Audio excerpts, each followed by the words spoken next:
Hi అండి, అందరూ ఎలా ఉన్నారు? ఈరోజు రెసిపీ వచ్చేసి బెంగళూరు స్పెషల్ కారాబాత్. ముందుగా ఒక కళాయిలోకి ఒక 2 స్పూన్స్ నెయ్యి, ఒక 2 స్పూన్స్ నూనె వేసుకుని ఒక 10 జీడిపప్పు పలుకులు వేసుకుని బాగా వేపుకోవాలి. ఇవి కొద్దిగా ఎర్రగా వేగిన తర్వాత ఒక గిన్నెలోకి తీసుకుని పక్కన పెట్టుకోవాలి. దీంట్లోకి ఒక స్పూన్ జీలకర్ర, ఒక స్పూన్ ఆవాలు, ఒక స్పూన్ మినపప్పు, ఒక స్పూన్ శనగపప్పు, 2 పచ్చిమిర్చి, ఒక పెద్ద ఉల్లిపాయ చిన్న ముక్కల కింద కట్ చేసుకుని దీంట్లోకి వేసుకుని బాగా వేపుకోవాలి. ఇవి బాగా మగ్గిన తర్వాత దీంట్లోకి ఒక రెమ్మ కరివేపాకు, ఒక క్యారెట్, క్యాప్సికమ్ కూడా చిన్న ముక్కల కింద కట్ చేసుకుని ఇవి బాగా మగ్గిన తర్వాత ఆ రవ్వను వేసుకుని బాగా వేపుకోవాలండి.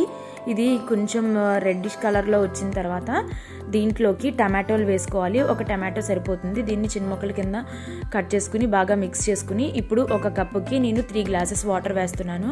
దీంట్లో కొంచెం సాల్ట్, కొంచెం పసుపు వేసి బాగా మిక్స్ చేసుకోవాలి. లాస్ట్లో కొద్దిగా షుగర్ వేసుకుని మనం వేపుకుని జీడిపప్పు వేసుకుని కాసేపు మగ్గిన తర్వాత స్టవ్ ఆపేసుకోవాలి.